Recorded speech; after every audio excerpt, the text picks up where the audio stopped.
بسم اللہ الرحمن الرحیم۔ السلام علیکم، ویلکم ٹو ماہم کہانی۔ اگر آپ نے ابھی تک چینل کو سبسکرائب نہیں کیا تو پلیز سبسکرائب کر دیجئے۔ ناول پسند آ رہا ہے تو پلیز لائک ضرور کر دیا کیجئے۔ چلتے ہیں ناول کی طرف۔ وہ جواباً سر جھٹک کر آہستہ چلتا جنگل میں داخل ہو گیا۔ وہ بھی اس کے ساتھ ہی تھی۔ ارد گرد دیکھتی وہ اچانک سے ہی پتھر سے ٹھوکر کھا کر گرنے لگی تھی۔ ہائے اللہ! وہ گھٹنوں کے بل گر جاتی اگر وہ صورت سے اس کی کلائی نہ تھام چکا ہوتا۔ دیکھ کر چلا کرو، اسے ہدایت کرتا وہ پھر سے چلنے لگا۔ آپ ہمیشہ الٹے کام کیوں کرتے ہیں؟ وہ کہتے ہوئے چپ ہوئی، کیونکہ وہ اسے گھورنے لگا تھا۔ مطلب یہ تھا کہ آپ اس سائڈ کیوں واک کے لیے جاتے ہیں؟ روڈ پر جایا کریں نا۔ یہاں اگر سانپ، کتا، کوئی اور جانور سامنے آ گیا تو؟ وہ چادر کو ٹھیک سے کندھوں کے ارد گرد کرتی ہوئی بولی۔ اس نے وہی چادر لے رکھی تھی جو رات کو بخت نے اس کے ارد گرد اڑائی تھی۔ وائٹ ٹراؤزر، وائٹ ہی شرٹ پہنے، بالوں کو پونی میں قید کیے وہ کیوٹ سی لگ رہی تھی۔ میری مرضی، وہ کندھے اچکا کر لاپرواہی سے بولا۔ وہ منہ پر ہاتھ رکھ کر ہنس دی تھی۔ زرغون کو اس کا لاپرواہ سا انداز بہت اچھا لگا تھا۔ بخت نے چونک کر ویران جنگل میں کھنکتی ہوئی ہنسی کو بڑا واضح محسوس کیا تھا۔ کیا آپ کو یہاں کبھی سانپ ملا؟ وہ پاکٹ میں ہاتھ ڈالے اس کے سامنے آتی ہوئی بولی۔ وہ جواباً سنجیدگی سے اسے دیکھتا رہا۔ آپ مجھے دیکھ کیوں رہے ہیں؟ وہ بھویں اچکاتے ہوئے بولی۔ دیکھ نہیں، گھور رہا ہوں۔ تم نے صبح صبح ہی دماغ کھانا شروع کر دیا ہے۔ وہ دھیمے لہجے میں بولتا ہوا آگے بڑھ گیا۔ وہ جواباً اس کی پشت کو گھورتی ہوئی اس کے پیچھے چلنے لگی۔ کبھی فلرٹ کیا یا محبت کی؟ ویسے بیویوں سے تو محبت ہو گئی ہوگی آپ کو؟ وہ پھر سے شرارت سے باز نہیں آئی تھی۔ کیپ کوائٹ، وہ سنجیدگی سے بولا۔ وہ اسے بھلا کیا جھڑکتا؟ اس کے خیال میں اس میں دماغ کی شدید قلت تھی۔ ہے ویسے ہینڈسم تو آپ بہت ہیں، لڑکیاں تو مرتی ہوں گی آپ کی پرسنالٹی پہ۔ وہ اس کے ساتھ چلتی ہوئی بولی۔ وہ بنا اس کی بات پر دھیان دیے چلتا رہا۔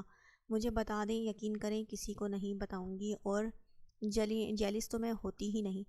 وہ مسکراتے لہجے میں بولی۔ زرغون آج لے آیا ہوں، لیکن یقین کرو غلطی میں صرف ایک ہی بار کرتا ہوں، آئندہ تمہیں کبھی ساتھ نہیں لاؤں گا۔ وہ زج ہوتے ہوئے بولا۔ وہ جواباً مسکرائی۔ پتہ ہے میں کالج کے فنکشن میں سنگنگ میں حصہ لیا کرتی تھی۔ وہ فخر سے گردن اکڑا کر بولی۔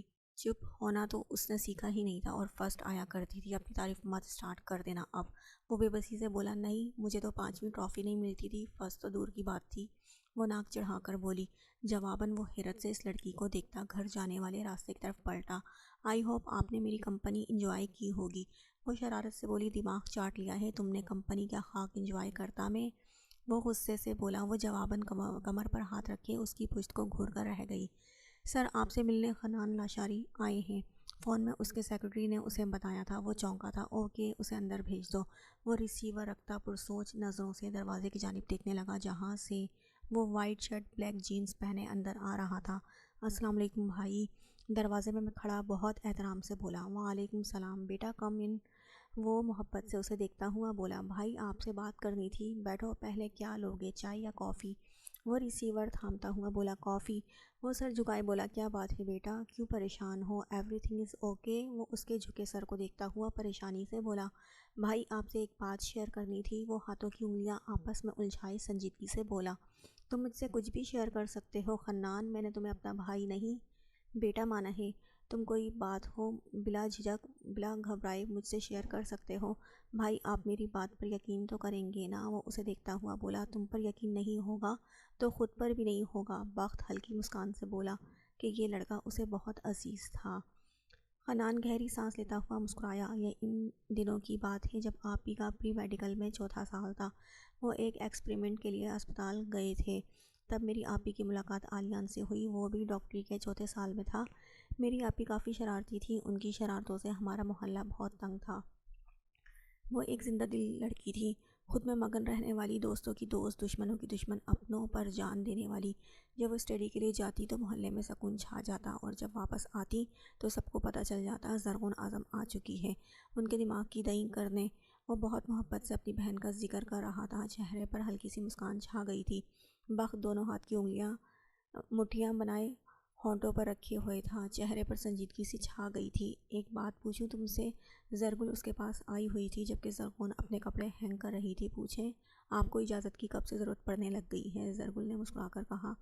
اذلان بخت کی دوسری بیوی سے تو میں شروع سے آگاہ تھی، یہ پہلی کون تھی؟ کبھی اس کا ذکر نہیں سنا؟ وہ مصروف سے انداز میں بولی، انداز میں تجسس سا تھا۔ زرگل نے چونک کر اسے دیکھا۔ بیوی نہیں تھی، وہ ان کی منکوہا تھی، وہ بھی 3-4 دن کی۔ زرگل نے سنجیدگی سے بتایا۔ کیا؟ وہ حیرت زدہ ہوئی۔ ہاں، عبداللہ بھائی کی بہن تھی، وہ وکیل بن رہی تھی۔ ابھی نکاح کو 3 دن ہی ہوئے تھے جب بخت بھائی کو خلا کا نوٹس بھیج دیا تھا۔ ہم سب شوق میں چلے گئے تھے، بعد میں پتہ چلا گھر والوں کی دباؤ میں آ کر اس نے نکاح کیا تھا۔ وہ اپنے کلاس فیلو میں انٹرسٹڈ تھی۔ بھائی کو منظور نہیں تھا کہ وہ کسی کو زبردستی اپنے ساتھ باندھ کے رکھیں۔ انہوں نے دوسرے دن ہی ایمرجنسی میں طلاق کے پیپرز بنوا کر اسے آزاد کر دیا تھا۔ زرگل نے گہری سانس لیتے ہوئے مدھم لہجے میں بتایا۔ مطلب بس نکاح ہوا تھا؟ زرگل نے حیرت سے پوچھا۔ ہاں، زرگل نے تصدیق کر دی۔ اور پھر زرش سے نکاح کیسے ہوا؟ وہ جیسے آج سب کچھ جان لینا چاہتی تھی۔ ان سے نکاح آقا جی کی مرضی کے مطابق ہوا تھا، انہوں نے زبردستی کی تھی۔ بخت بھائی سے بھائی راضی نہیں تھے، امی بھی راضی نہیں تھی، آپ ہی تو راضی تھی۔ بھائی کو زبردستی آقا جی نے منا ہی لیا۔ شادی کے 1 ماہ بعد ہی آپ ہی کو کوئی اور پسند آ گیا اور وہ طلاق کا مطالبہ کرتی رہتی، مر جانے کی دھمکی دیتی۔ سب نے آپ ہی کو بہت سمجھایا لیکن وہ نہ مانی۔ انہی دنوں ان کے امید سے ہونے کی خبر ملی، آپ ہی نے بھائی کو بلیک میل کرنا شروع کر دیا۔ پھر ان دونوں کے بیچ یہ طے پایا کہ بچے کی پیدائش کے بعد وہ خود ہی انہیں اس رشتے سے آزاد کر دیں گے۔ بھائی نے بہت مشکل وقت گزارا ہے زرغون، پلیز تم انہیں سمجھو، ان سے مس بیہیو مت کرنا، نہ ہی ان سے کبھی طلاق کا مطالبہ کرنا۔ بھائی کی زندگی میں رشتوں کی بہت کمی رہی ہے۔ ان کی ماں نے، ان کے بابا نے انہیں بچپن سے ہی چھوڑ دیا۔ ماں باپ کے ہوتے ہوئے یتیموں جیسی زندگی گزارنا کتنا اذیتناک ہوتا ہے، وہی سمجھ سکتا ہے جس پر بیتی ہو۔ آغا جی نے انہیں بہت پیار دیا ہے لیکن آپ بھی سمجھتی ہیں ایک ماں باپ کی کمی دنیا میں کوئی پوری نہیں کر سکتا۔ وہ نمی لیے آنکھوں میں بولی۔ زرغون ساکت بیٹھی، سب سنتی رہی۔ بڑے تایا آتے ہیں کبھی کبھی، لیکن بیٹے کے سر پر آج تک شفقت بھرا ہاتھ نہیں رکھا انہوں نے۔ ان کا اپنا بیٹا ہے 15 سال کا، وہ بھی آتا ہے، اس نے بھی کبھی اذلان بھائی سے بات نہیں کی، بھائی نے بھی ان سے کبھی بات کرنے کی کوشش نہیں کی۔ زرگل نے بتانے کے بعد اسے دیکھا جس کے چہرے پر غمگین والے تاثرات تھے۔ اچھا میں چلتی ہوں، آج پلاؤ بناؤں گی، شام میں آ جانا، زرگل اس سے کہتی ہوئی چلی گئی۔ پیچھے وہ کافی دیر گمسم سی بیٹھی رہی۔ اس کی گاڑی کا ہارن سنتے ہی وہ چونک سی گئی، پھر سامنے لگی اس کی اندلاج پک کو دیکھنے لگی جس میں وہ بلیک سوٹ اور بلیک ہی واسکٹ پہنے گاڑی سے ٹیک لگائے کھڑا تھا۔ وہ اس تصویر کے سامنے آتی ہوئی اس کے چہرے کو غور سے دیکھنے لگی، چونکی تب جب وہ اندر آیا۔ آپ اتنی جلدی آ گئے؟ وہ اس کی طرف آتی ہوئی بولی۔ میرے جلدی آنے پر کوئی پرابلم ہے تمہیں؟ وہ آئی برو اچکا کر بولا تھا، پوچھنے لگا تھا۔ نہیں تو، اصل میں چاہ رہی تھی آپ مجھے استبل لے کر چلیں، وہاں میں آپ کی گھوڑی کی سواری کرنا چاہتی ہوں۔ وہ اس کے قریب آتے ہوئے بولی۔ واٹ؟ وہ حیرت سے اس کی طرف پلٹتا ہوا بولا۔ ہاں تو کیا، ان پر میرا بھی تو کوئی حق ہے، ویسے بھی نہر اور پہاڑ والی زمین میری ہے، اس طرح گھوڑی میری، گھوڑا آپ کا، 50-50۔ وہ ہاتھ برابر کرتی ہوئی بولی جبکہ وہ حیرت سے اسے دیکھتا ہوا کبٹ کی طرف بڑھا۔ کون سی زمین میں نے اس کے نام کر دی ہے؟ وہ خود بڑبڑایا۔ کبٹ کھولتا وہ چونکا، اس کے کپڑوں کے ساتھ اب کچھ رنگ برنگے کپڑے بھی نظر آ رہے تھے۔ یہ کیا ہے؟ وہ اس سے غصے سے بولا۔ آپ کی نظر قریب کی کمزور ہے کیا؟ ظاہر سی بات ہے میرے کپڑے ہیں جو میں نے کبٹ میں لٹکائے ہوئے ہیں، اور کیا ہوگا بھلا، میرا بھی آپ کی جتنا ہی برابر کا حق ہے اس پر۔ وہ کمر پر دونوں ہاتھ رکھتی گردن اکڑا کر بولی جبکہ وہ بھی کمر پر ہاتھ رکھے اسے دیکھتا گیا۔ اف کیا کروں میں تمہارا؟ وہ غصہ ہوا۔ میرا کر دیا ہے میرے باپ نے جو کرنا تھا، اب آپ نے کیا کرنا ہے بھلا؟ حنان کافی پیتا غور سے زرغون کو دیکھنے لگا تھا جو حنا کے ساتھ پکڑم پکڑائی کھیل رہی تھی۔ وہ کافی شور ڈالا ہوا تھا۔ اس نے لان میں حنان نے گہرا سانس لے کر پھر بخت کو دیکھا جو خیام کے پاس کھڑا اسے کوئی فائل دیے ہدایت کر رہا تھا۔ آپ ہی کو پتہ ہے وہ پاکستان آ گیا ہے، ایسے کیسے ہو سکتا ہے؟ وہ آپ ہی کو تنگ نہ کرے۔ وہ گہری سانس لیتا خود سے بڑبڑاتا ہوا آقا جی کے کمرے میں چلا گیا ان سے کچھ ضروری بات کرنے۔ آپ کہاں جا رہے ہیں؟ وہ ہانپتی ہوئی سر پر ہاتھ رکھ کے اس سے بولی۔ باتھ روم چلو گی؟ وہ فائل پر سائن کرتا ہوا سنجیدگی سے بولا۔ وہ منہ پر ہاتھ رکھے حیرت زدہ ہوئی۔ حیرت سے 2-4 تو خیام بھی ہوا تھا، ایک تو میری بات کو اس گھر میں کوئی سیریس لیتا ہی نہیں، وہ زج ہوتی ہوئی الٹی بات کہہ گئی تھی۔ جواباً وہ خیام کو کچھ ضروری ہدایت دیتا اندر کی طرف بڑھا۔ خیام بھائی بات سنیں، یہ کہاں جا رہے ہیں؟ وہ خیام سے رازداری سے بولی۔ بھائی گوادر جا رہے ہیں، وہاں ان کا جلسہ ہے۔ خیام نے بھی رازداری سے بتایا۔ آپ جائیں اور ٹینشن نہیں لینی، میرے ہوتے ہوئے بہت جلد انشاءاللہ شادی شدہ کہلوائیں گے، میری دعا ہے۔ بزرگانہ انداز میں کہتی ہوئی وہ پلٹ کر اندر چلی گئی، جبکہ خیام نے سنجیدگی سے سر جھٹکا۔ اب بھلا کیا ہو سکتا تھا؟ وہ تعصب سے سوچتا ہوا گاڑی کی طرف بڑھ گیا۔ آغا جی آپ نے بلایا؟ وہ آغا جی کے روم میں آتا ہوا سنجیدگی سے بولا۔ ہاں آؤ اور یہاں بیٹھو، اپنے بوڑھے دادا کے پاس بھی کبھی مجھے بھی ٹائم دے دیا کرو۔ وہ اسے بیڈ کی طرف آنے کا اشارہ کرتے ہوئے محبت سے بولے۔ وہ انہیں غور سے دیکھتا ہوا اس کے قریب بیٹھا۔ خطرے کا سائرن اسے اپنے آس پاس محسوس ہونے لگا تھا۔ کدھر کی تیاری ہے آج؟ وہ اسے تیار دیکھ کر بولے۔ 3 دن کے لیے گوادر جا رہا ہوں، وہ سنجیدگی سے بولا۔ کیا ساتھ زرغون بھی جا رہی ہے؟ وہ اسے دیکھتے ہوئے بولے۔ نہیں، وہ کیوں ساتھ جائے گی آغا جی؟ ویسے بھی میں کام سے جا رہا ہوں، کوئی سیر و تفریح کے لیے نہیں۔ وہ گہری سانس لیتا ہوا سپاٹ لہجے میں بولا۔ ساتھ لے کر جانا، اکیلے جانے کی ضرورت نہیں، 3 دن وہ بھی گھوم پھر لے گی، وہ حتمی لہجے میں بولے۔ سوری آغا جی، میں آپ کی بات نہیں مان سکتا، وہ کھڑا ہوتا ہوا بولا۔ یہ وقت بھی دیکھنا تھا ہم نے کہ تم ہماری بات سے انکار کرو گے، اس سے پہلے تو اچھا ہوتا میں مر جاتا، اتنی تکلیف تو نہ ہوتی، وہ لیٹتے ہوئے بولے۔ چہرے پر غمزدہ تاثرات لے آئے تھے۔ لے جا رہا ہوں، زیادہ ایکٹنگ کی ضرورت نہیں ہے آپ کو، ہر وقت بلیک میل کرنا پتہ نہیں کہاں سے سیکھا ہے، وہ تعصب سے کہتا ہوا باہر نکل گیا، جبکہ آغا جی بیڈ پر اٹھ کر بیٹھتے ہوئے مسکرائے۔ جب تک ایکٹنگ نہ کرو تم نے کون سا میری بات مان لینی ہوتی ہے میرے بچے، وہ مسکراتے ہوئے بولے۔ آغا جی سے تم نے ساتھ جانے کا کہا ہے؟ وہ اس کے قریب آتا غصے سے بولا تھا۔ کہاں ساتھ چلنے کو؟ میرے تو فرشتوں کو بھی نہیں پتہ، نہ میں صبح سے آغا جی سے ملی ہوں، ایویں نہ ہر الزام مجھ پر لگا دیا کریں، کوئی فالتو نہیں، بڑے لاڈ پیار سے پالا ہے میرے پاپا نے، دن کے ہزاروں بھی خرچ کر دیتی تو میرے پاپا کبھی پلٹ کر نہ پوچھتے تھے۔ ایکٹنگ کورس کیا، لینگویج کورس کیا، ڈاکٹر بنی، میرے پاپا نے اتنے پیسے مجھ پر تباہ کر دیے، کون سا میں نے انہیں کما کر کچھ دیا؟ سب تباہ ہو گئے۔ وہ اس کے چھوٹے سے سوال کے جواب میں بات کہاں سے کہاں لے گئی تھی، وقت کا تو دماغ ہی گھوم کر رہ گیا تھا۔ اوف چپ کر جاؤ ورنہ کسی دن میرے ہاتھوں سے ضائع ہو جاؤ گی، پتہ نہیں کیا کھاتی ہو تم، وہ سچ ہوتا ہوا غصے سے بولا۔ وہ جواباً ناک چڑھائے اسے گھورنے لگی۔ روٹی ہی کھاتی ہوں، ویسے کہاں چلنے کی بات کر رہے تھے آپ؟ وہ ساری باتیں پیچھے دھکیلتے پوچھنے لگی۔ گوادر جانے کا، وہ بیگ میں ضروری فائلز رکھتا سنجیدگی سے بولا۔ مجھے تو پتہ بھی نہیں تھا کہ آپ گوادر جا رہے ہیں، وہ سنجیدگی سے بولی۔ خیام سے کیا رازدارانہ راز و نیاز کر رہی تھی، وہ مصروف سے انداز میں بولا۔ وہ گھبرائی، وہ جتنا اسے بے خبر سمجھتی تھی وہ اتنا تھا نہیں، وہ تو بس کوئی اور بات پر تھی، آپ کے مطلب کی بات نہیں تھی وہ۔ تو کیا میں بھی پیکنگ کر لوں؟ مجھے بھی ساتھ لے کر جا رہے ہیں، اور ہنا کی بھی کر لیتی ہوں، وہ ایکسائٹمنٹ سے ایک دم اس کی طرف پلٹتی ہوئی بولی۔ ہنا کو میں کسی پرائیویٹ جگہ پر نہیں لے کر جاتا، یہ اس کی سیفٹی کے لیے بہتر ہے، وہ بیگ کی زپ بند کرتا ہوا بولا۔ اگر چلنا ہے تو 10 منٹ میں نیچے گاڑی میں آ جانا، ورنہ گھر میں تو ٹھیک ہی ہو، میری مانو تو منع کر دو آغا جی کو، وہاں تم بور ہی ہو جاؤ گی، وہ دروازے کی جانب بڑھتا ہوا بولا۔ میں نہیں ہوں گی بور، اور منع تو میں کبھی بھی نہ کروں، میں 5 منٹ میں آئی، وہ جھٹ سے کہتی ہوئی واش روم میں بھاگ گئی، جبکہ وہ سر دائیں بائیں ہلاتا ہوا باہر نکل گیا کہ اس لڑکی کا کچھ نہیں ہو سکتا تھا۔ سب سے ملتی وہ فٹافٹ گاڑی میں بیٹھی تھی۔ حنان میرے بھائی، ہنا کا خیال رکھنا، اور میں پکچرز بھیجتی رہوں گی، ڈونٹ وری، سب کو ہاتھ ہلاتی وہ سیدھی ہو کر بیٹھی کہ اب گاڑی حویلی سے باہر نکل چکی تھی۔ بخت کانوں میں بلوٹوتھ فٹ کرتا اپنے کسی بندے سے بات وغیرہ کرنے لگا تھا۔ واہ واہ، آج میں گھوموں گی پھروں گی، پکس بناؤں گی، اپنا فیوریٹ کھانا کھاؤں گی، کوئی ٹوکے گا نہیں، کوئی روکے گا نہیں، واہ واہ، آج زرغون بہت ہیپی ہے، کاش میں ڈاکٹر نہیں ایکٹر ہوتی، جگہ جگہ گھومتی، وہ بھی فری میں، کتنا مزہ آتا نا، وہ خود سے بول رہی تھی۔ باتوں میں مصروف بخت نے چونک کر باتوں کی دیوانی لڑکی کو دیکھا جو خود سے باتوں میں مصروف تھی۔ وہ ہلکا سا مسکراتا ہوا پھر سے اپنے سیکرٹری سے ضروری بات چیت کرنے لگا۔ آپ اتنا کما کر کیا کریں گے؟ وہ گالوں پر ہاتھ اٹکائے حیرت سے بولی۔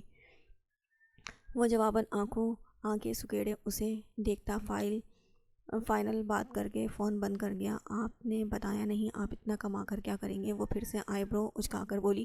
فضول بولا تو واپس گھر بھیج دوں گا، وہ سنجیدگی سے بولا۔ آپ جلسوں میں تقریر کرتے ہیں کیا؟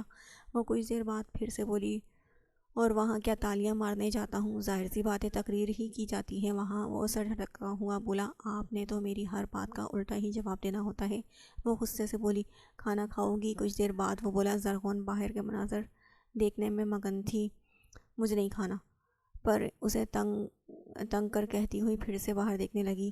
انداز میں خف کی نمایاں تھی۔ اوکے ایز یو وش، لیکن کہتے ہیں کہ یہاں کی چکن بریانی بہت مشہور ہے، لوگ دور دور سے کھانے آتے ہیں۔ وہ فون میں میسیج ٹائپ کرتا ہوا بولا، لاپرواہی سے بولا۔ اس کی آنکھیں بریانی کے نام پر چمکی۔ نہیں، اگر آپ کو بھوک لگی ہے تو کھا لیتے ہیں یہاں سے۔ وہ دل ہی دل میں بڑبڑاتا باہر دیکھنے لگا۔ کالے شیشے تھے گاڑی کے جن سے باہر کا منظر تو صاف نظر آتا تھا، لیکن اندر کا کچھ پتہ نہیں چلتا تھا۔ میں جب کھانا کھاؤں تو مجھے دیکھیے گا مت، وہ کیا ہے نا، مجھے نظر لگ جاتی ہے، پھر میرے پیٹ میں درد شروع ہو جاتی ہے، اس لیے پہلے سے ہی وارن کر رہی ہوں۔ وہ ڈرائیور کے ہاتھ سے بریانی کا ڈسپوزل ڈبہ پکڑتی ہوئی بولی، جبکہ وہ گہری سانس لیتا ہوا ڈرائیور سے کافی کا کپ لیتا ضروری ای میل پڑھنے لگا تھا۔ حنان اعظم صاحب کے ساتھ بالکنی میں کھڑا ساتھ ساتھ پاپا کو بھی دیکھ لیتا، جن کے چہرے پر تفکر بھرے تاثرات تھے۔ بابا پلیز پریشان مت ہوں، یہاں ہم سب ہیں، وہاں ہم اکیلے تھے، وہ کچھ نہیں بگاڑ سکتا میری آپی کا۔ جان نہ لے لوں میں اس خبیث انسان کی، ایک دفعہ میرے سامنے آ جائے جان سے مار دوں گا میں اسے۔ حنان نفرت سے بولا، بیٹا تمہاری اسٹڈی کا کیا بنا، کہاں سے کرو گے؟ وہ اسے دیکھتے ہوئے پوچھنے لگے۔ اصل میں بات پلٹ گئے تھے وہ، پاپا میں نے ایڈمیشن کروا لیا ہے شازم لوگوں کی یونی میں، صبح سے سٹارٹ کروں گا یونی کا پہلا دن۔ وہ نیچے کھیلتے شازم اور ارسلان کو دیکھتے ہوئے بولا، اللہ تمہیں کامیاب کرے۔ وہ پرشفقت لہجے میں بولے، آمین۔ وہ مسکرا کر بولا، آپی پتہ نہیں کیا کر رہی ہوں گی۔ وہ آپی کا چہرہ آنکھوں کے سامنے لاتا ہوا بولا، بخت بیچارے کو تنگی کر رہی ہوگی، اور اس نے کیا کرنا ہے؟ اعظم مسکرا کے بولے۔ جواباً وہ بھی سر ہلاتا ہوا مسکرا دیا تھا۔ زرش نے غصے سے فون پٹکا۔ شہباز اس کا فون تک ریسیو نہیں کر رہا تھا۔ اس نے، اس انسان نے میری زندگی تباہ کر دی ہے، چھوڑوں گی نہیں اسے، مجھے کوئی ہلکی چیز سمجھ رہا ہے، وہ غصے سے بولی تھی۔ آپ نے خود اپنی زندگی تباہ کی ہے، بخت بھائی جیسی نہ اس کی شکل تھی نہ ہی اسٹیٹس، پتہ نہیں کیا ہو گیا تھا آپ کو۔ تم تو چپ ہی رہو، میں تمہاری بہن ہوں نہیں، جب دیکھو بھائی بھائی کرتی رہتی ہو، وہ غصے سے بولی۔ میرا کوئی بھائی نہیں ہے آپی، میں تو انہیں ہی اپنا بھائی مانتی ہوں اور مانتی رہوں گی، وہ مسکرا کر کہتی ہوئی اس کے کمرے سے چلی گئی، جبکہ زرش اس کے آس پاس ساری چیزیں ہاتھ مارتی ہوئی نیچے گرا گئی تھی۔ وہ اسے ہوٹل کے وی آئی پی روم میں چھوڑ کر اپنا اہم کام نپٹانے چلا گیا تھا۔ اب تمہیں مجھ سے کون بچائے گا زرغون اعظم؟ اس کی گاڑی کو ہوٹل سے نکلتا دیکھ کر وہ شیطانی مسکراہٹ سے بولا۔ وہ واہ واہ، کمرہ تو بڑا ہے اور باہر کا منظر بھی بہت خوبصورت دکھتا ہے۔ وہ کھڑکی سے پردہ ہٹاتی ہوئی مسکرا کر بولی۔ باہر شام کا ہلکا سا اندھیرا پھیل چکا تھا۔ باہر گارڈن میں چلتی ہوں، کیا مزے کے نظارے ہیں۔ وہ کوٹ پہنتی ہوئی باہر نکل گئی۔ باہر سیاحوں کا رش تھا، سب لوگ آپس میں خوش گپیوں میں مصروف تھے۔ بچوں کو کھیلتا دیکھ کر وہ مسکرائی تھی، گھنگھرانے بال کھلے ہوئے تھے جو ہوا سے اڑتے ہوئے بھلے لگ رہے تھے۔ آنٹی وہاں آپ کو ارسلان بخت بلا رہے ہیں، وہ درختوں کی طرف اشارہ کرتا ہوا بولا تھا۔ وہاں کیوں بلا رہے ہیں؟ وہ حیرت سے بڑبڑائی تھی۔ وہ لڑکا کندھے اچکا کر بھاگ گیا۔ کچھ دیر سوچنے کے بعد وہ لب بھینچتی ہوئی اٹھ کر درختوں کے جھنڈ کی طرف بڑھی۔ قدموں میں دھیما پن تھا، لیکن وہاں تو کوئی نہیں تھا۔ لگتا ہے بچے نے مجھ سے مذاق کیا ہے، لیکن بچے کو ان کا نام کیسے پتہ چلا؟ وہ پلٹتی ہوئی الجھن سے بڑبڑائی تھی۔ اچانک سے ہی وہاں سے بھاگی تھی جب کسی نے زور سے اس کے بال پیچھے سے کھینچ کر اسے نیچے گرایا تھا۔ وہ چیختی ہوئی نیچے گری تھی۔ مائی ڈارلنگ، کو درد ہو رہا ہے کیا؟ کہا تھا نا بال مت بڑھانا، پھر بڑھا لیے۔ میرا کہا تو تم سنتی ہی نہیں، میں کیا کروں تمہارا؟ خوفناک آواز پر وہ صورت سے پلٹی تھی۔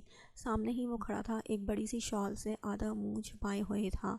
وہ پھٹی پھٹی آنکھوں سے اسے دیکھتی ہوئی اٹھی تھی۔ ایلی ایلی آلیان، وہ بڑبڑائی تھی۔ ہاں میری جان، وہ ہڈی کو چہرے سے ہٹاتا ہوا بولا تھا۔ زرغون بھاگنے لگی تھی جب اس نے پیچھے سے اس کے بال کھینچ کر پھر سے اسے زمین پر پٹکا تھا۔ وہ درد سے چیختی ہوئی اسے پکارنے لگی تھی، بخت بخت، وہ چیخی۔ ہاں ہاں ڈارلنگ، یہاں تمہیں کوئی بچانے نہیں آئے گا، کیونکہ گارڈن خالی میں نے کروا دیا ہے۔ تمہاری یہ سریلی چیخیں میرے علاوہ کوئی نہیں سن سکتا۔ جب میں نے کہا تھا تم میری ہو تو پھر کیسے تم نے اس ازلان لاشاری سے نکاح کیا؟ وہ گھٹنوں کے بل اس کے قریب بیٹھتا ہوا پھنکارا تھا۔ زرغون نے نفرت آمیز نظروں سے اسے دیکھا۔ مر جاؤ تم کنجر کہیں کے، کیڑے پڑیں تمہارے منہ میں، اللہ کرے تمہاری ٹانگیں ٹوٹ جائیں، اپاہج ہو جاؤ، کتوں کی موت مرو، ٹینڈ ہو جائے تمہاری۔ نہ میں نے پہلے تمہاری شیطان صفت شکل پر تھوکا تھا، نہ اب تھوکوں گی۔ ارے تم تو کیچڑ میں لتھڑے جانور ہو، انسان تو میں تمہیں کہوں گی نہیں۔ مزہ چکھایا تھا نا تمہیں، اب پھر سے آ گئے ہو۔ میں خوفزدہ ضرور ہوئی تھی لیکن اب نہیں۔ وہ غصے سے ٹانگ اس کے پیٹ پر مارتی ہوئی پھنکاری تھی، جبکہ وہ پیچھے کی طرف گرا حیرت سے اپنے لیے اس کے منہ سے گالیاں سن رہا تھا۔ وہ اسے ٹانگ رسید کرتی ہوئی بھاگنے لگی تھی جب اس نے ایک بار پھر بال کھینچ کر گرانا چاہا تھا۔ جب وہ رکا، ٹھٹک تو وہ بھی گئی تھی۔ زرغون دور سے آتی آواز پر اس کے ہونٹ مسکراہٹ میں خود بخود ڈھلے تھے۔ پیچھا نہیں چھوڑوں گا تمہارا، میرا کیریئر خراب کر کے خود یہاں شادی کر کے مزے کرو گی؟ امپاسبل، ایسا نہیں ہوگا۔ وہ اس سے غصے سے کہتا مخالف سمت جاتی سڑک کی طرف دوڑ گیا تھا، جبکہ وہ نیچے گری اس راستے کی طرف دیکھ رہی تھی جہاں سے اب اس کی جھلک نظر آنے لگی تھی۔ وائٹ شرٹ، براؤن پینٹ پہنے، سلیوز حسب معمول کوہنیوں تک موڑے ہوئے، وہ ڈھلان اترتا ہوا تیزی سے اس کی طرف آ رہا تھا۔ زرغون وہ اسے نیچے گرا دیکھ کر بھاگتا ہوا اس کے پاس آیا تھا۔ تم ٹھیک ہو؟ یہاں کیسے آئی ہو؟ وہ اسے اٹھاتا ہوا پریشانی سے بولا۔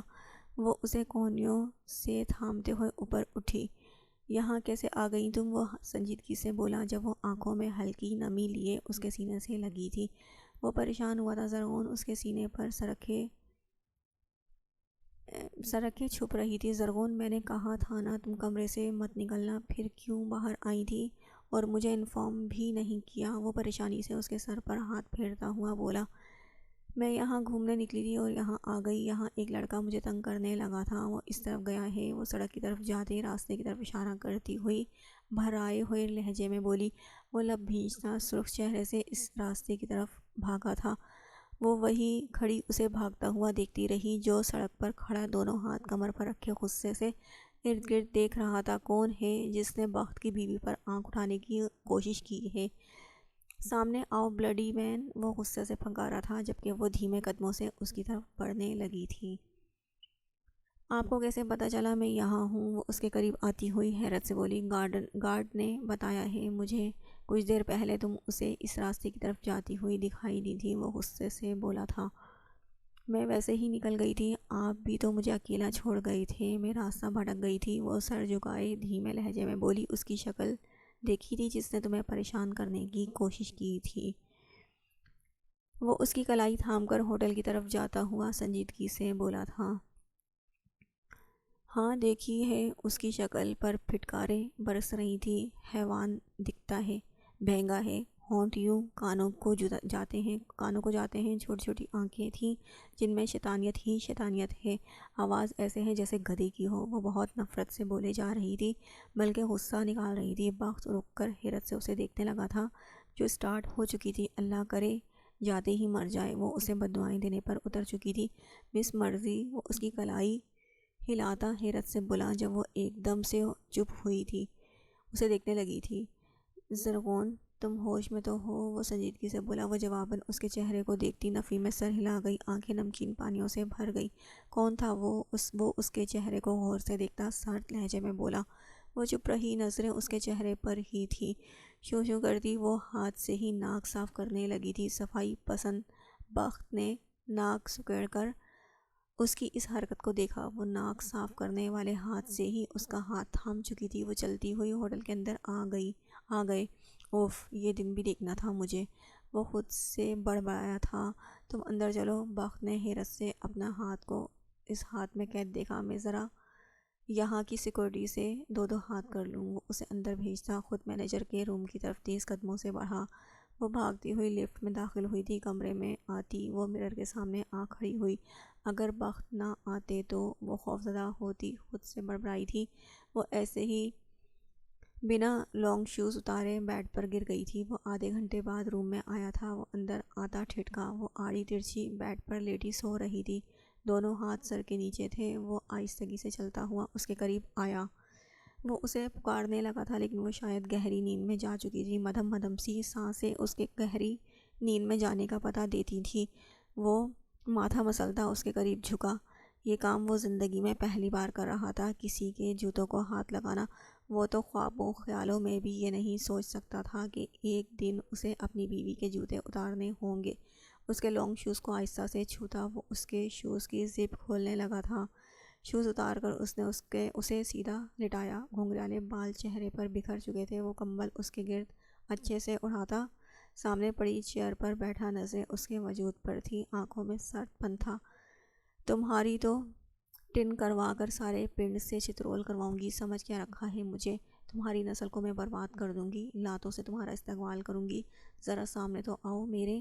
وہ ٹانگوں کو اٹھا کر بیڈ پر مار رہی تھی، وہ نیند میں بھی کسی سے لڑ رہی تھی۔ وہ حیرت سے اس کے قریب آیا جو اب ہاتھوں کو اٹھا اٹھا کر بیڈ پر مار رہی تھی۔ ٹھہر جا سالے، تیری تو زرغون ہوش میں آؤ، یہ کیا بکے جا رہی ہو؟ وہ ایک دم سے اس کے ہونٹوں پر ہاتھ رکھتا چلایا تھا۔ اس سے زیادہ اس میں اور سننے کی ہمت نہیں تھی۔ وہ ایک دم سے آنکھیں کھولے اسے دیکھنے لگی تھی، آنکھوں میں ناسمجھی والے تاثرات لیے وہ اسے دیکھے گئی۔ گالیاں دینا کہاں سے سیکھا ہے تم نے؟ اور یہ کسے نیند میں گالیاں نکال رہی تھی؟ وہ غصے سے بولا، لیکن مجھے تو گالیاں دینا نہیں آتی، میں تو یہ پہلی بار سن رہی ہوں۔ یہ گالیاں کیا ہوتا ہے بھلا؟ وہ مصنوعی معصومیت سے بولی۔ زرغون، وہ بھینچے ہوئے لہجے میں بولا، سچ کہہ رہی ہوں، کیا میں نے کبھی کوئی جھوٹ بولا جو آج بولوں گی؟ وہ پھر سے کندھے اچکاتی ہوئی بولی، تم کبھی نہیں سدھرو گی نا؟ وہ لب بھینچتا ہوا بولا۔ جواباً وہ سر نفی میں ہلا گئی، اف، پاگل کر دو گی کسی دن تم مجھے، دماغ کا ستیہ ناش کر دیا ہے تم نے۔ وہ جھنجھلایا تھا اس کی مصنوعی معصومیت پر۔ وہ جواباً سر نفی میں ہلاتی جھٹ سے لیٹتی کمبل منہ پر لے گئی تھی۔ کچھ دیر بعد وہ چونکی، وہ اس کے ساتھ آ کر لیٹا تھا۔ آپ میرے بیڈ پر کیوں لیٹے ہیں؟ وہ اپنا کمبل منہ سے ہٹائے حیرت سے بولی، یہ میرا بیڈ ہے، ہر بار تمہاری تو نہیں چلے گی نا؟ گھر والے بیڈ پر تو قبضہ کر ہی لیا ہے، اب یہاں بھی مجھے چین سے نہیں سونے دو گی؟ چین سے سونے دو، ڈونٹ ڈسٹرب می، اگر تمہیں کوئی مسئلہ ہے تو نیچے کارپیٹ پر چلی جاؤ۔ وہ سنجیدگی سے بولتا اس کی طرف سے کروٹ بدل گیا، میں تو آپ کے فائدے کے لیے ہی کہہ رہی تھی، میں رات کو بہت مارتی ہوں ہاتھوں اور ٹانگوں سے، اگر آپ اس عمر میں نیچے گر گئے تو اس عمر میں ٹوٹی ہوئی ہڈی تو آسانی سے جڑتی بھی نہیں۔ وہ سنجیدگی سے بولی، بے فکر رہو، میں بھی بہت ٹانگیں اور ہاتھ چلاتا ہوں، مقابلہ برابر کا ہی رہے گا، ڈونٹ وری مس مرضی، اب چپ، مجھے سونے دو۔ وہ کہتے ہی لیمپ کی روشنی گل کر گیا، جبکہ وہ حیرت زدہ سی اس کی پشت کو آنکھوں سے کمبل ہٹاتی ہوئی دیکھنے لگی۔ جلسے پر وہ اسے بھی ساتھ لے گیا تھا، وہ اسے اکیلا نہیں چھوڑنا چاہتا تھا۔ وہ وائٹ سوٹ پر براؤن شال لیے، بالوں کا جوڑا بنائے، ہلکا پھلکا زیور پہنے، وہ واقعی اس کی بیوی لگ رہی تھی۔ وہ اس کے ساتھ ساتھ تھی، لوگوں سے وہ اس کا تعارف کرواتا، وہ اس کے چہرے کو بھی دیکھ لیتا جو بہت ایکسائٹڈ لگ رہی تھی۔ واہ واہ، کتنا پروٹوکول دیتے ہیں، ایک پولیٹکس کی بیوی کو وہ خود سے بڑھوائی تھی۔ جب وہ کسی سے بات کرتا مسکرایا، میرے ساتھ تو کبھی اس طرح نہیں مسکرایا، ان سے ووٹ جو لینے ہیں۔ وہ غصے سے بڑھوائی تھی جب اس نے زبردست گھوری سے اسے نوازا۔ وہ جواباً ناک چڑھاتی ہوئی ارد گرد جمع ہوئے لوگوں کو دیکھنے لگی، کیا آپ کی جگہ میں تقریر کروں؟ ایسی باتیں چھوڑوں گی کہ جس نے ووٹ نہ دینا ہوا وہ بھی دے گا۔ وہ اس کے کان کے قریب ہونٹ کرتی آہستہ سے بولی، زرغون کیپ کوائٹ، اس نے سچ ہوتے ہوئے کہا۔ وہ جواباً منہ بسور کر رہ گئی، بھلائی کا تو زمانہ ہی نہیں رہا۔ وہ ناک چڑھا کر بولی۔ 1 گھنٹے بعد وہ دونوں وہاں سے نکلے تھے۔ گاڑی میں بیٹھی وہ سو چکی تھی، سر اس کے کندھے پر تھا، وہ گہری سانس لیتا، اس کے جوڑے میں لگائی ہوئی پنس کی چبھن کندھے پر محسوس کرتا۔ کچھ نہ بولا، وہ تھک چکی تھی شاید۔ ٹھا ٹھا ٹھا اس کی گاڑی پر فائرنگ ہوئی تھی، اس کی مخالف ٹیم پارٹی نے اپنا کام کر دیا تھا۔ وہ سرعت سے اسے خود میں لیتا ہوا نیچے بیٹھا، اس کے گارڈ جوابی کارروائی کر رہے تھے۔ کیا ہوا؟ وہ سہمے ہوئے لہجے میں بولی۔ کچھ نہیں، آنکھیں بند کر لو تم، وہ اس کا سر تھپکتا ہوا نرم لہجے میں بولا۔ تھوڑی دیر بعد ڈرائیور نے گاڑی وہاں سے نکال لی تھی، وہ اسے لے کر سیٹ پر بیٹھا۔ گاڑی کے شیشے ٹوٹ چکے تھے، ڈرائیور نے دوسری گاڑی کے لیے فون کر دیا تھا۔ یہ کون تھے؟ وہ صدمے سے بولی، کوئی نہیں تھے، بس کسی نے غلطی سے میری گاڑی پر فائر کھول دیے تھے، اب وہ چلے گئے ہیں، ڈونٹ وری۔ وہ اسے ریلیکس کرتا فون پر کوئی میسیج بہت عجلت میں ٹائپ کرنے لگا تھا۔ نہیں، کوئی ہماری جان لینا چاہ رہا تھا، میری ابھی عمر ہی کیا ہے، اگر میں فوت ہو جاتی تو؟ وہ صدمے سے بولی، کوئی فوت نہیں ہوئی، ننھی کاکی۔ وہ ہموز میسیج ٹائپ کرتا ہوا سنجیدگی سے بولا، ننھی کاکی کسے بولا آپ نے؟ وہ حیرت سے بال چہرے سے پیچھے کرتے ہوئے بولی، آپ کے علاوہ کون ہے بھلا اس دنیا میں چھوٹی سی ننھی سی کاکی؟ وہ اسے دیکھتا ہوا بولا، جس پر وہ اسے غصے سے گھورتی رہ گئی۔ تبھی نئی گاڑی آ گئی تھی، وہ دونوں اس میں شفٹ ہوتے ہوئے وہاں سے نکل گئے۔ ہم کہاں جا رہے ہیں؟ یہ ہوٹل کا راستہ تو نہیں ہے، وہ ارد گرد دیکھتے ہوئے بولی۔ پہاڑ، اونچے اونچے درخت، خوبصورت مناظر آنکھوں کو عجیب سی تراوٹ بخشتے تھے۔ میرے کاٹیج، وہ شیشے سے باہر دیکھتا ہوا بولا۔ پتہ ہے مجھے بڑا شوق تھا میں خوبصورت وادیوں میں بھٹک جاؤں، گم ہو جاؤں، مزے کروں، سنگنگ کروں جم کر۔ وہ بولے جا رہی تھی بنا اسے دیکھے، کھاؤں پیوں، پیٹ میں درد بھی نہ ہو اور میں کھا کر موٹی در وہ حیرت سے اس کی چلتی زبان دیکھ رہا تھا، پھر گہرا سانس لیتا کوٹ کی جیب سے روئی نکال کر کانوں میں ٹھوس گیا۔ وہ دیکھ اسے ہی رہا تھا جو بولتی جا رہی تھی، پتہ نہیں کتنی خواہشات تھی اس لڑکی کی جو ختم ہونے کا نام ہی نہیں لیتی تھی۔ گاڑی ایک کاٹیج کے سامنے رکی تھی، بہت پیارا منظر تھا، ارد گرد کا ایک سکوت سا تھا جو بہت اٹریکٹ کر رہا تھا۔ وہ خود سے خوبصورت مناظر کو دیکھتی اس کے پیچھے پیچھے چل رہی تھی، ہاتھ آپس میں ملائے وہ مسکرا رہی تھی۔ کاٹیج سادہ تھا لیکن پرسکون تھا۔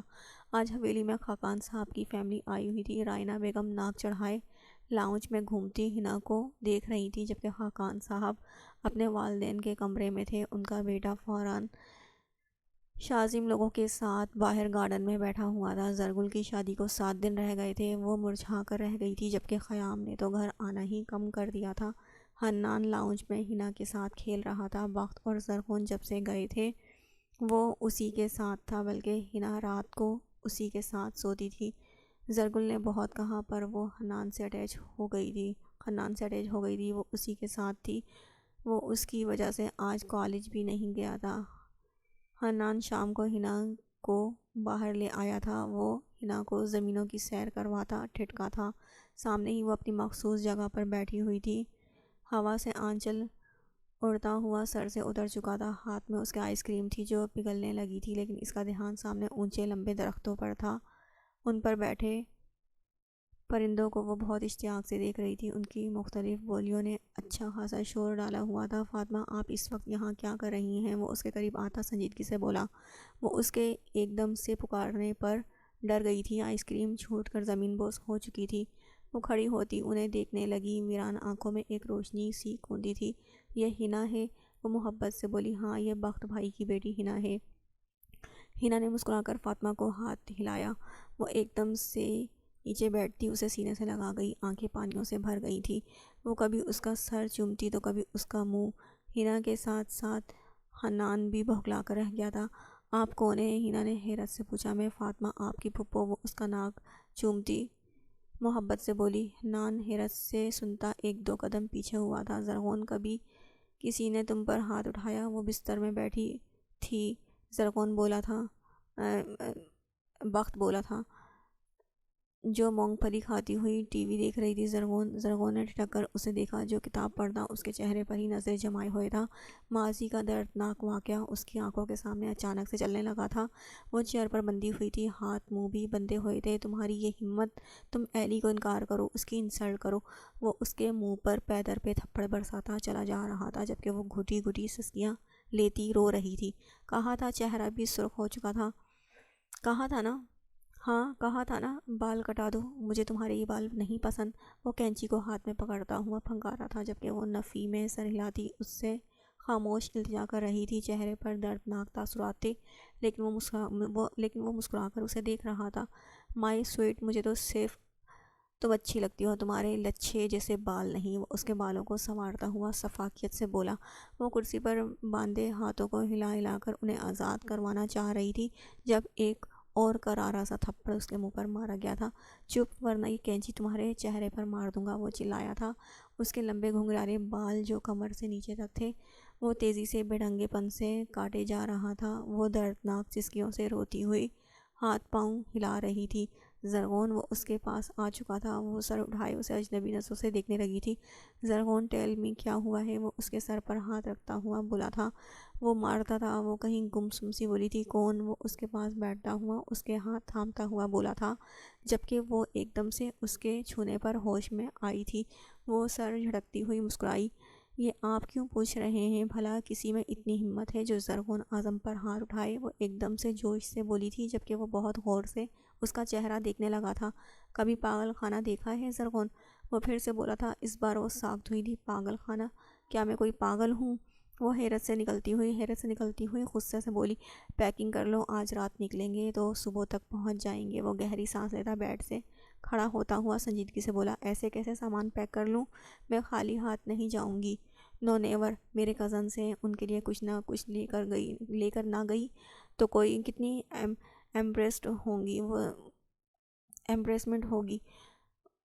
وہ سر نامے ہلا کر بولی تھی، میں ان کے لیے گفٹس وغیرہ لے کر ہی جاؤں گی، ورنہ میرے تو فرشتے بھی یہاں سے ہلیں گے نہیں۔ وہ غصے سے بولی، تم اتنا کیوں بولتی ہو زرغون؟ وہ غصے سے بولا، جس دن نہ بولی اس دن آپ سب میری کوئل جیسی آواز کو بہت مس کریں گے۔ وہ بیڈ پر ہی کھڑی ہوتی ہوئی بولی، شال لو اور آدھے گھنٹے میں جو لینا ہے وہ لے لینا، پھر نکلنا ہے، ہمیں گھر میں شادی ہے، سو کام ہے مجھے، اور ہاں زبان بند رکھنا اگر میرے ساتھ جانا ہے تو۔ وہ منہ پر بلو ماسک لگاتا ہوا اس کی طرف وارننگ دینے والے انداز میں پلٹا۔ جواباً وہ صورت سے ہونٹوں پر انگلی رکھ گئی، جس پر وہ اسے گھور کر رہ گیا، جبکہ وہ کہا لگا کر ہنس دی تھی۔ آپ نے ماسک کیوں لگا رکھا ہے؟ وہ گاڑی میں بیٹھ کر سیٹ بیلٹ باندھتی ہوئی بولی۔ گاڑی بھی کوئی اور تھی، وہ آج خود ڈرائیو کر رہا تھا، ایسے ہی شوق چڑھا یہ پہننے کا، سو پہن لیا، اب منہ بند۔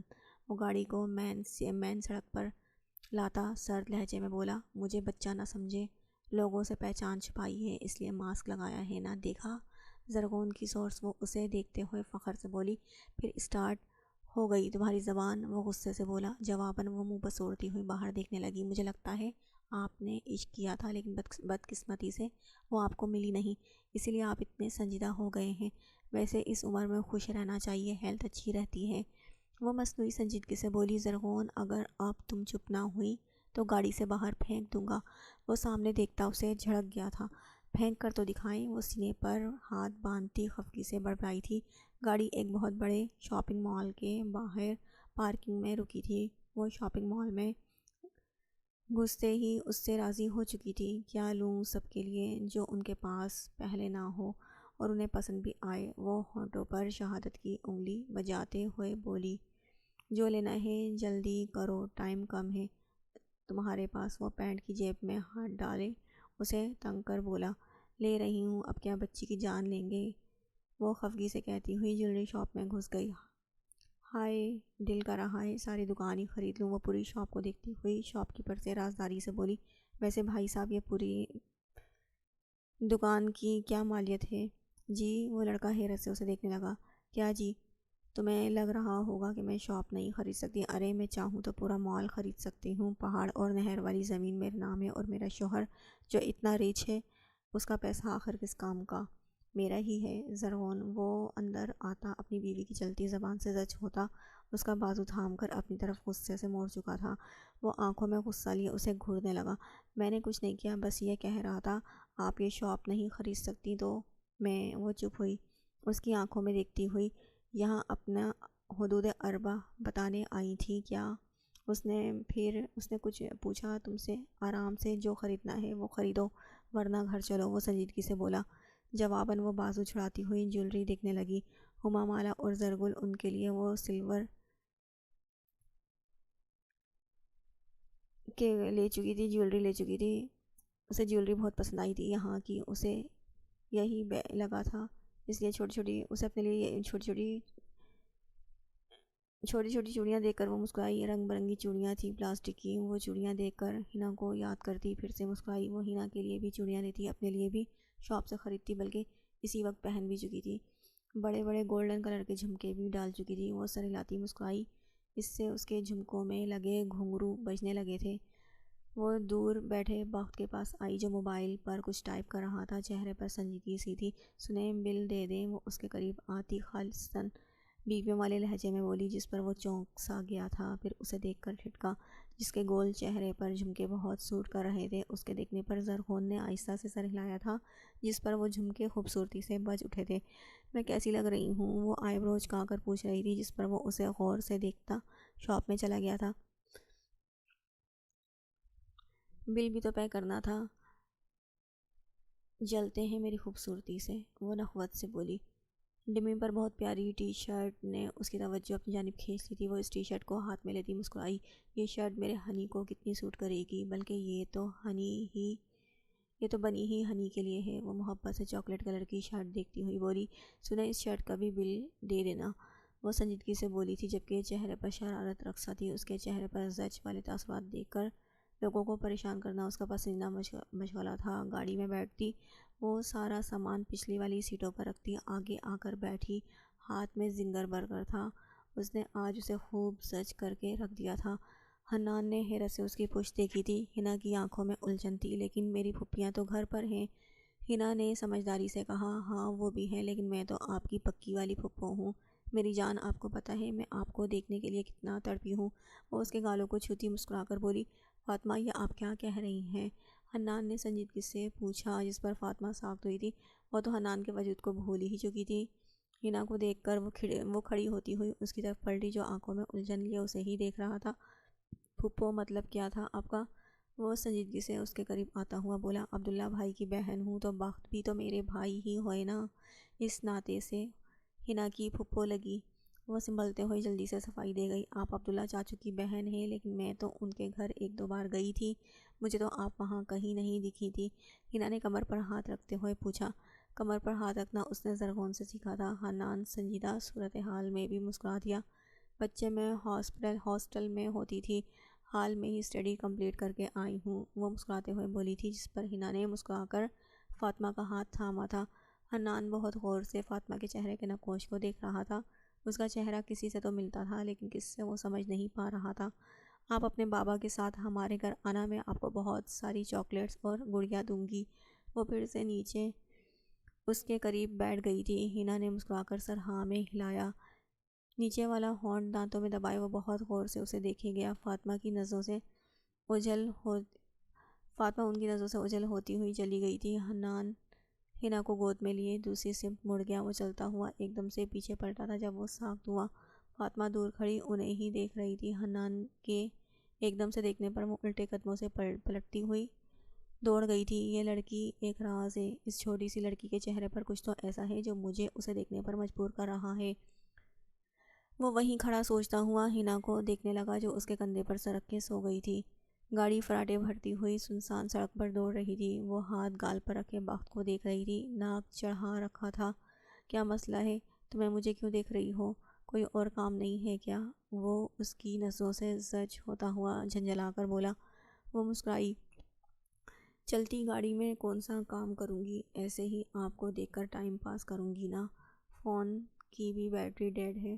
وہ منہ بسور کر بولی، تو کیا میرے منہ پر لطیفے لکھے ہوئے ہیں جو تمہیں انٹرٹین کر رہے ہیں؟ وہ غصے سے بولا، ہاں ہاں آپ بھی نا بڑے مزاحیہ ہیں قسم سے۔ وہ کہاں لگا گئی تھی جبکہ وہ کوفت سے دوچار ہوا تھا۔ گاڑی ایک دم سے رکی تھی۔ گاڑی کیوں روکی ہے؟ وہ حیرت سے بولی، سامنے دیکھو۔ وہ سانس لیتا ہوا بولا۔ وہ اس کے کہنے پر سامنے کی طرف دیکھنے لگی تھی جب وہ بھی چونکی۔ سامنے ہی دو آدمی ان کی گاڑی کے بالکل سامنے رکے ہوئے تھے، ہاتھوں میں جدید دور کے پستول تھے۔ یہ ضرور چور ہوں گے، میرے پاس تو میری دادی کی چوڑیاں ہی ہیں، میں تو نہیں دوں گی، ہرگز نہیں دوں گی۔ آپ گاڑی اسٹارٹ کریں، ان کے اوپر چڑھا دیں۔ وہ اس کا کندھا جھنجھوڑتی ہوئی پریشانی سے بولی، تم تو چپ کرو۔ وہ انہیں سامنے آتا دیکھ کر بیوی سے بولا۔ وہ دونوں اب بالکل ان کی گاڑی کے سامنے تھے۔ اوئے چور کے بچے، خبردار، اگر جو میرے شوہر پر بندوق تانی ہو تو میں تمہاری ہڈیاں توڑ دوں گی۔ ڈاکٹر ہوں ڈاکٹر، اگر ہڈیاں جوڑنی آتی ہیں تو توڑنی بھی آتی ہیں، دور رہو ہم سے۔ اور اگر میری چوڑیوں پر نظر ہے تو مر جاؤں گی، میں تمہیں اپنی چوڑیاں نہیں دوں گی، یہ تو میری دادی نے دی ہیں، میری شوہر کی کمائی کی نہیں۔ ویسے بھی ان کی کمائی سے تو یہ آرٹیفیشل جھمکے ہی ہیں، یہ بھی نہیں دوں گی، سمجھے؟ وہ بھی حق لال کی کمائی کے ہیں۔ وہ سٹارٹ ہو چکی تھی جبکہ وہ دونوں اس لڑکی کو دیکھے جا رہے تھے۔ آنکھوں میں حیرت ہی حیرت تھی جبکہ وہ ماتھے پر ہاتھ رکھے سخت پریشانی سے اپنی بیوی کی فراٹے بھرتی زبان کو دیکھ رہا تھا۔